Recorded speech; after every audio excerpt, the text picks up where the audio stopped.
And where exactly do you think you're going? Looking and smelling like that? God, Mom, not again!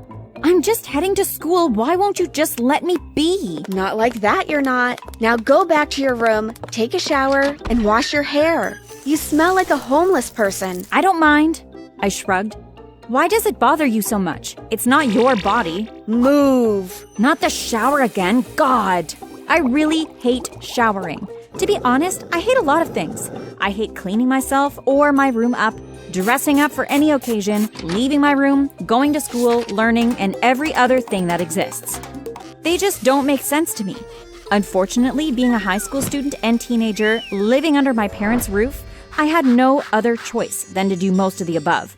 But I hated them so much. Ugh! Fiona, aren't you done yet? I'm sure you wouldn't want to arrive at your school late, would you? My mom said in a melodious voice from the bathroom door. Mom, if you had simply let me go when I came out previously, I'd be in school already. Please, can you leave? I need some privacy. My mom quickly excused me. I'm sure you must be thinking that this isn't a great way to live my life. Well, no kidding. It definitely wasn't. Watch this video till the end to find out how this dirty behavior almost ruined my life forever. Yeah, and, click the like and subscribe button so we can continue with the story. Done? Great. Thanks. Don't you just love how fresh you smell now? My mom said as she walked me to class. I was late, so the halls were empty. Thank God. Mom, first of all, no. I don't love how fresh I smell. It's so rosy that I feel like throwing up. Secondly, please, can you stop here already? I told you that you definitely didn't need to drive me to school or walk me into the building. Yet, here you are, walking me to my class door. So sorry, baby. I didn't mean to embarrass you. I just really enjoyed walking and talking with you. I'll go now. Bye. She ran off once again. Yeah, right. Walking and talking with me? More like walking and arguing with me. Or walking with me and shouting my head off. Bye, Mom, I said behind her as her figure slowly disappeared from my eyesight. Mom needed to accept it once and for all. There was absolutely no way I was going to become a girly girl who cared about looks, smells, and all that. No way. I opened the door and went straight to my seat. No one noticed me, not even the teacher. I was fine with that. People hardly noticed me anyway, and if my teacher had noticed me and just how late I was, she would have punished me somehow. Besides, the few people who had ever spoken or been nice to me either simply wanted something and changed once they got it, or just wanted to bully me. Being noticed, in my experience, wasn't, had never been, and would probably never be a good thing. I was a happy loner. School finished and I went back home to rest, repeating this boring cycle day after day until one unfortunate day, during lunch break, when I was silently and carefully walking to a table where I could sit alone and enjoy my lunch in silence when someone suddenly bumped into me with brute force. It was the most popular girl in our school, Bridget. As a result of the heavy bump, my food and drinks emptied themselves on Bridget's body and she looked like she was about to explode. And what the heck are you staring at, you flipping fool? Me? Oh, I'm just amazed at how red a human can actually turn. You look like a potato. On fire. Everyone laughed and Bridget quickly turned around to find who was laughing, but she couldn't catch anyone because they stopped laughing immediately she turned. No one wanted her trouble. You fool! Look what you did to me! Aren't you going to apologize? Apologize? Are you kidding? I was carefully walking to my table when you bumped into me, wasting my lunch in the process, and you're asking for an apology? Are you out of your mind? What's wrong with you exactly? When you're walking and talking with your minions, don't you think you should watch where you're going so you don't bump into unsuspecting humans? If anyone should apologize, it's you. Uh-huh. What are you waiting for? The lunchroom went quiet. People were anxious because no one ever spoke to Bridget that way. Honestly, now that I think about it, I don't know what was wrong with me. I really went overboard and I shouldn't have. The right thing would have been to simply render an apology and help her get cleaned up even if it wasn't my fault. Just to avoid future problems, but I guess something in me knew that I was already in deep trouble with Bridget after that encounter. An apology and even licking her feet wouldn't have helped. Angrily, Bridget grabbed a handful of some kind of paste that someone sitting on a chair close by was eating and threw it at me, but I thankfully dodged it just in time. It flew over my head and landed on Bridget's brother, Bright's head. Oh, Bright, I'm so sorry. I didn't mean to. But he wasn't listening. Before she could complete her sentence, a plate full of spag had landed on her face. Her minions responded by stoning Bright and his friends with food. A random person in the crowd screamed, Food wars! And the hall went crazy. Everyone started fighting with food to the sheer horror of the kitchen staff. I tried to quietly slip out of the hall unnoticed, but before I could disappear, a dirty hand stretched out from the dirty fighting crowd and grabbed me. It was Bridget.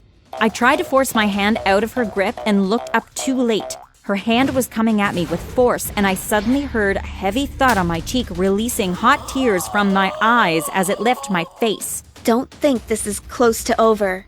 This is just the beginning of your punishment. I ran out of the hall crying. I came back to school the next day and heard that Bridget had been suspended for 2 weeks. Apparently, our shy and quiet math teacher witnessed everything that unfolded from the corner of the hall. He saw Bridget bump into me and demand an apology. He also saw her start a food fight and give me a terrible slap. He didn't do anything to intervene, but simply went straight to the principal. The principal even called me to his office later that day and apologized on Bridget's behalf. As happily as I was that justice had actually prevailed for once in our lives, I couldn't help but feel terrible. There was a pit in my stomach because I knew that Bridget was definitely at home right now, plotting the ultimate revenge. I was done for. Everything happened just as I had expected it to. Bridget came back to school and I automatically became a target for her and her friends. I was already a sad and unhappy loner who hated everything and everyone, but Bridget's pranks just made me more miserable and I didn't want to attend school anymore, but I didn't know how to break the news to my mom.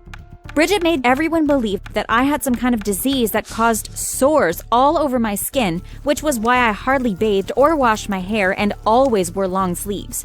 As a result of this, people did everything they could to avoid me, while some idiots even went as far as pouring soapy water on me and asking me if it hurt. How badly does the water hurt you? It must be stinging right now, right? Well, I hope it burns.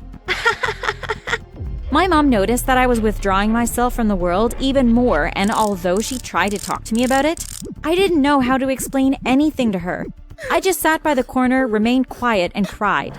This annoyed my mom, and she stormed the principal's office the next day, telling him that her daughter was a victim of bullying and the principal was doing nothing about it. Surprisingly, from the place I hid, I heard the principal attack my mom instead of consoling her.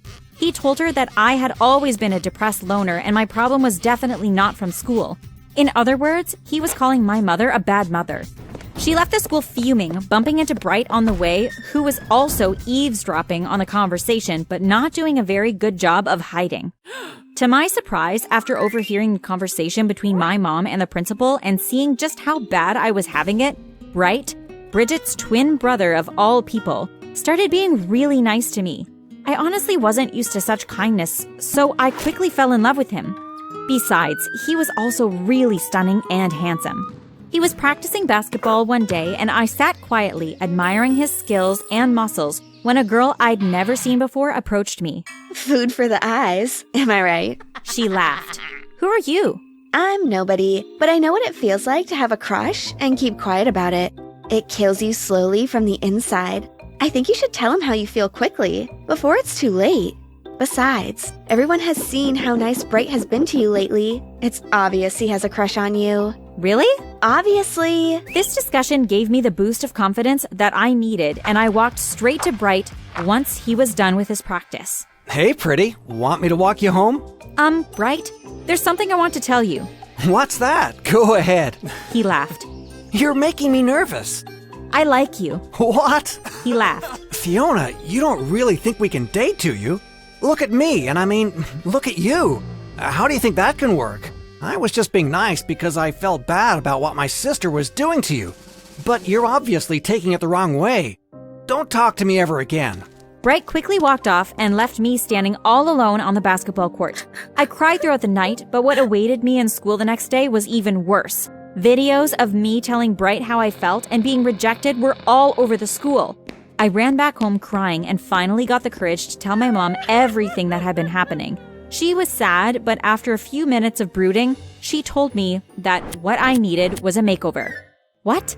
Mom, you just look for every opportunity to dress me up. This is a serious problem, not a makeover problem. Honey, I know what I'm doing. Just trust me this once, okay? Fine. My mom did magic on me, and to my surprise, the makeover was certainly my style. Nothing too fancy, nothing too girly, lots of black and dark colors, but I still looked amazing. I stepped into school the next day, and no one believed it was me. Most people thought I was a new girl. My hair was curly and longer, black with hints of light brown. My clothes were new and cleaner, and my boots just made me feel like I could tell anyone to do anything, and they'd happily do it. I was right. I decided to listen to my mom from then on. I showered and washed my hair regularly, dressed great, made sure I always had jewelry and perfume on, took care of my skin, my room, and my environment, and to my surprise, I actually stopped hating life as much as I previously did. I became popular in school because people wanted to talk or hang out with me in any way possible, and some students even started copying my dressing. It was the new fashion, apparently. Bridget and her minions became very nice to me, and he even asked me to become one of them, but I politely declined her so-called kind offer. Bright came back to apologize and talk to me, asking if we could be friends at least, but I rejected him, making sure someone was there to record it so we could share it across social media. Despite the embarrassment I gave Bright, he didn't give up. He kept chasing me like his life depended on it, and it kind of freaked me out because I still liked him. I was just too hurt, embarrassed, and proud to admit it.